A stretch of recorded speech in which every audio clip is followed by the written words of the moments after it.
Witam Was z serca Borów Tucholskich, gdzie marzenia zamieniam w rzeczywistość. Dzisiaj zapraszam Was na spacer po Różanej Zagrodzie. Mamy końcówkę kwietnia, wprawdzie jest zimno, ale sporo się zadziało wiosną u nas w Zagrodzie i chciałabym się tym pochwalić. Też przy okazji kilka ciekawostek Wam zapodam. Mam nadzieję, że będziecie mogli je być może wykorzystać u siebie w ogrodzie. Zaczniemy naszą wycieczkę po Zagrodzie od miejsca, gdzie znajdują się nasze róże historyczne i lawendy i troszeczkę o nich tutaj opowiem. Tutaj w tej części zagrody mamy róże historyczne, kilka odmian. Są to stulistne, damasceńskie, bourbońskie, a także odmianowa Rosa rugosa, czyli głównie Hansa. I zobaczcie, jak się przyjrzycie, to krzewy tutaj tych historycznych róż są pozostawione dosyć duże. One były cięte wiosną tego roku, ale wycinane były tylko pędy chore, pędy uszkodzone, pędy słabe i jakieś takie nierokujące. Dlaczego nie przycinamy mocno róż historycznych? Ano dlatego, że one kwitną na pędach dwuletnich, więc gdybym przycięła je tak mocno jak róże rabatowe, no to miałabym problem, bo nie byłoby kwiatów.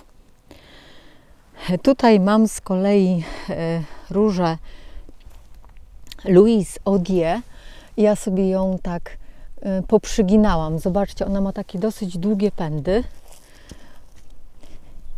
A musicie wiedzieć, że żeby róże pięknie kwitły, to dobrze jest, szczególnie właśnie takie o długich pędach, prowadzić je w taki sposób właśnie łukowato wygięty, żeby był jak najbardziej przygięte poziomo do ziemi, bo wówczas z tych kątów liściowych będą wypuszczać pędy kwiatowe, pąki.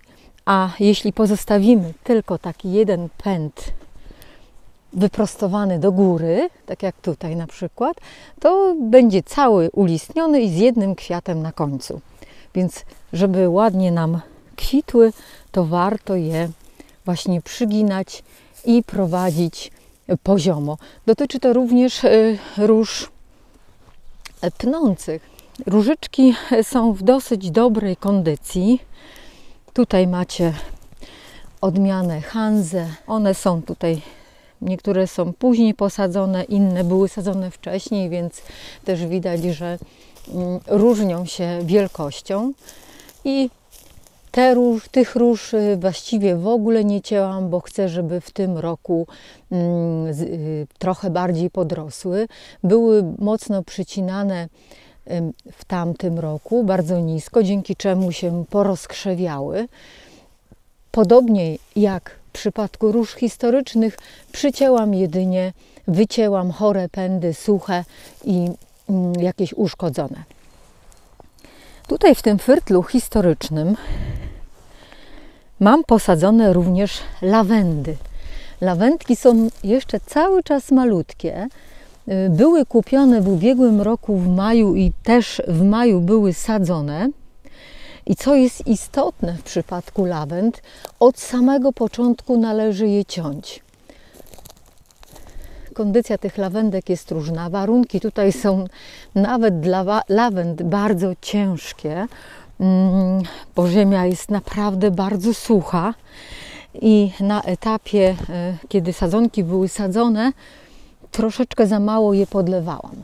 One nie kwitły jeszcze w tamtym roku. Podrosły niewiele, ale zwiększyły powiedzmy dwukrotnie swoją objętość. Ważne jest, aby od samego początku je przycinać, czyli nawet takie malutkie, młode lawendki ciąć, te są już przycięte. Dzięki temu będą się zagęszczać od dołu i będziecie mieli piękne rośliny o kulistym pokroju, zielone od samego dołu do góry. Tniemy je tak, że tutaj o dołu roślinki tniemy troszeczkę krócej, a u góry zostawiamy troszeczkę dłuższe pędy, dzięki czemu przyjmują taką właśnie kulistą formę. Mam nadzieję, że w tym roku już lepiej się tutaj będą czuły, są już dobrze ukorzenione i ta wegetacja będzie lepsza. Wracając do róż, to co robiłam z nimi oprócz tego cięcia sanitarnego, to również odchwaszczanie. Mam tutaj problem z perzem, który dosyć dużo kłopotu mi sprawia. Wyrywanie go jest naprawdę pracochłonne. O, tutaj widzicie, jeszcze w tym miejscu są zarośnięte rzędy. Będę musiała się tym zająć w najbliższym czasie. A więc odchwaszczanie i nawożenie. Nawożenie właściwie już te wiosenne powinno być skończone. Ja nawożę rośliny przekompostowanym obornikiem. W tym roku również dodałam trochę mączki bazaltowej. To jest zmielona skała, produkt zupełnie naturalny, która zawiera dużo krzemionki, ale też mnóstwo dobrych mikroelementów dla roślin, dzięki czemu mam nadzieję, że będą lepiej odżywione. To nawożenie mączką bazaltową, mam nadzieję, wzmocni troszeczkę odporność moich roślin. Jak widzicie, róże tutaj są ściółkowane. Ściółkuję je słomą i kartonami.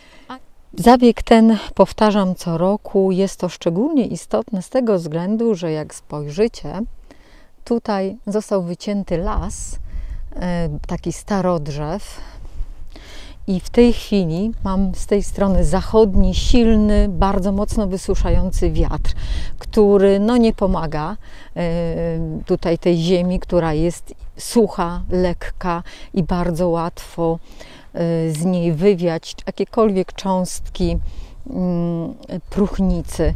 Też woda ma problem, żeby się utrzymywać. Kilka lat temu, jakieś 3 lata temu zostały posadzone sosanki i mam nadzieję, że w ciągu 3-4 najbliższych lat osiągną taką wielkość, że będą stanowiły fajną barierę dla tego zachodniego, bardzo wysuszającego wiatru. Wracając do naszej zagrody, idziemy sobie dalej.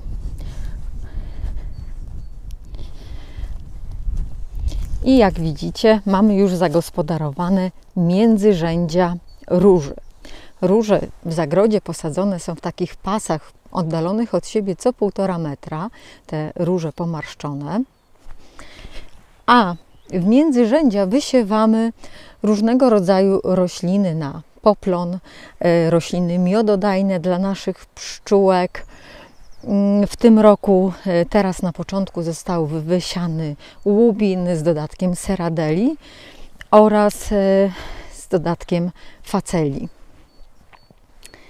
W tym roku nie przycinaliśmy róż. One były dosyć mocno cięte w tamtym roku, dzięki czemu się zagęściły od dołu i są to już w tej chwili takie dosyć fajne krzaczki.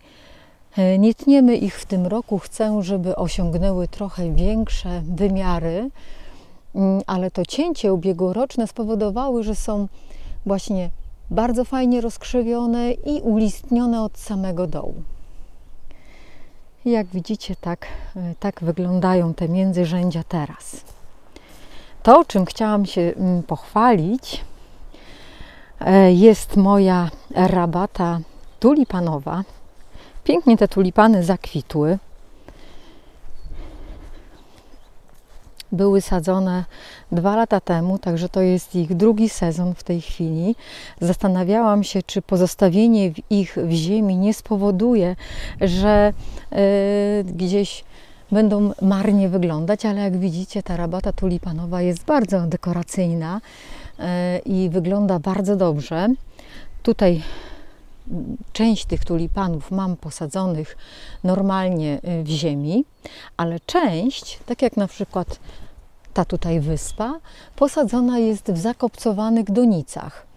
Dzięki czemu, kiedy przekwitną i przestaną być dekoracyjne, będę mogła sobie spokojnie te donice wyciągnąć z rabaty, przestawić je w miejsce mniej eksponowane, żeby Tulipany sobie dożyły, żeby zgromadziły w cebulach zapasowe substancje na przyszły rok, dla przyszłych roślin, a dzięki temu też zyskuję przestrzeń, w którą mogę wykorzystać do innych nasadzeń.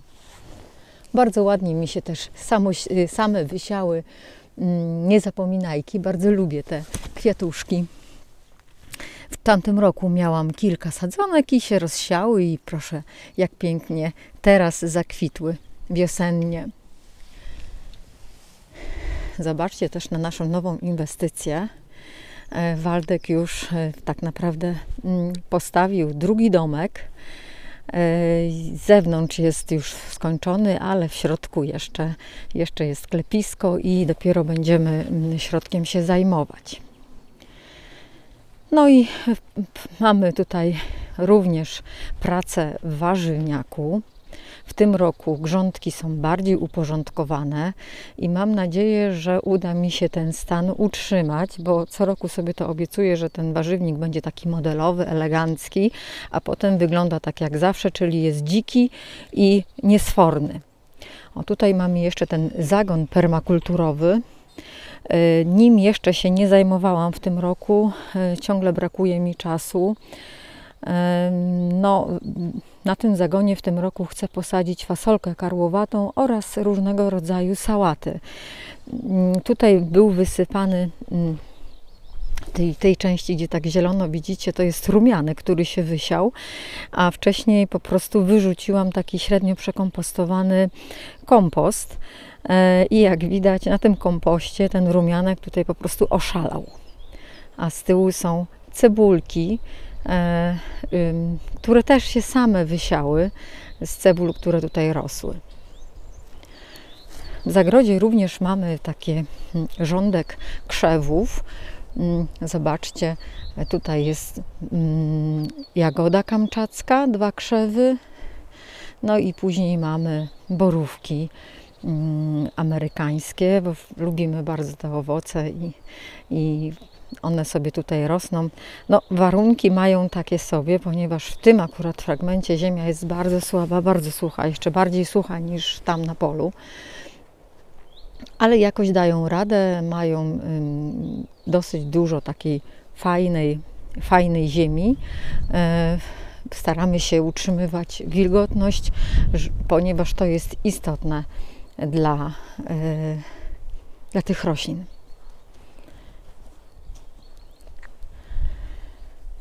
A nasz taras też fajnie wygląda. Już są takie dni, kiedy można sobie na nim posiedzieć i wypić kawkę. Tutaj widzicie na tarasie już stoją dalie. Ja je na noc chowam.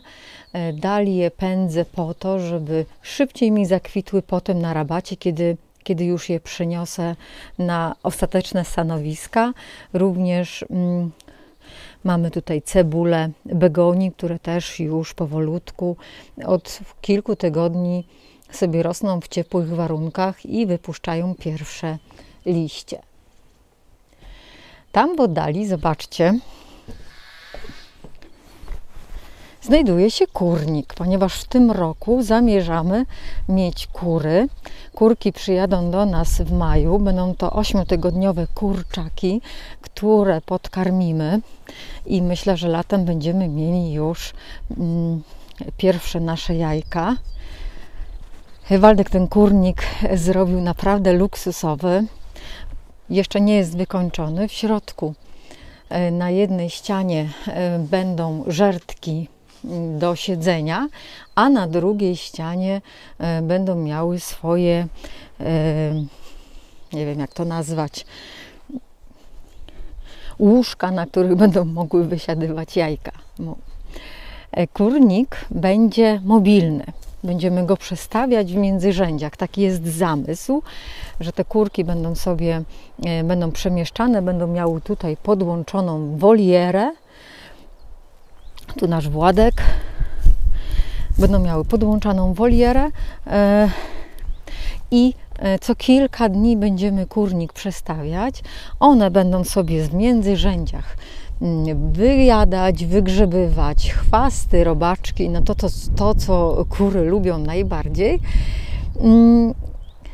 a my dzięki temu uzyskamy odchwaszczone pole i nawiezione jednocześnie. W tym roku również przestawiliśmy nasze ule w bardziej bezpieczne i komfortowe miejsce dla pszczół, bo w tym miejscu pszczółki nie są niepokojone, są w lepszych odległościach te ule od siebie, więc też to zmniejsza ryzyko rabunków, ale też nasi goście, którzy mam nadzieję w tym roku odwiedzą Różaną Zagrodę i będą chcieli wynająć domek, bo ten domek będzie do wynajęcia w te wakacje, będą się czuli bezpiecznie. Takie, słuchajcie, nowinki z Różanej Zagrody tym razem. Czekamy na cieplejsze dni, czekamy aż pogoda wreszcie będzie bardziej łaskawa, bo na razie jest naprawdę zimno i ta wegetacja nie rusza tak, jakbyśmy sobie tego życzyli, ale nie jest tak źle. Z takich fajniejszych rzeczy, które jeszcze tutaj dotyczą zagospodarowania terenu, to zrobiliśmy tutaj przy wjeździe takie rądko, dzięki czemu będzie można spokojnie zawrócić autem. I na środku zrobiliśmy klomp z róży pomarszczonej. Sporo mamy tych odrostów, bo jak wiecie, róża pomarszczona to jest roślina wpisana na listę 100 najbardziej inwazyjnych gatunków, więc pozostawiona bez opieki może nam naprawdę zdominować ogród. Dlatego jeśli będziecie się decydować na tę właśnie odmianę, na ten gatunek róży u siebie w zagrodzie, w ogrodzie, na przykład, bo chcecie mieć płatki, bo chcecie mieć zdrowe i bogate w witaminę C owoce róży, to musicie pamiętać, że należy sukcesywnie usuwać odrosty. Ja sobie róże z międzyrzędzi właśnie wykopałam, takie odrosty, i zrobiliśmy z nich tutaj klomp. Widzicie? Wszystkie są przycięte. Jakbyście teraz wsadzali róże jeszcze z gołym korzeniem, być może niektórzy, chociaż to już jest koniec kwietnia, to jest absolutnie ostatni moment, kiedy te róże z gołym korzeniem można wsadzić, to bardzo ważne jest, żeby przed wsadzeniem je przyciąć, tak żeby nie miały liści, bo w przeciwnym razie te liście jednak wzmagają utratę wody, tak? Jest transpiracja wody z rośliny i ona będzie miała trudność, żeby się dobrze przyjąć. Więc żeby nam się dobrze roślinka przyjęła, musimy ją przyciąć, jeżeli już ma liście. Te moje wypuściły z pąków, zobaczcie, nowe listki, więc widać, że roślinki żyją i jest im dobrze. Z innej perspektywy to nasze rądko wygląda w taki sposób.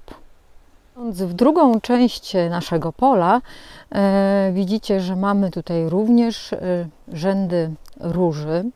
To są róże, które były sadzone później, jakiś rok później od tamtych, które Wam pokazywałam, i widać, że są to mniejsze rośliny i jeszcze wymagają trochę czasu.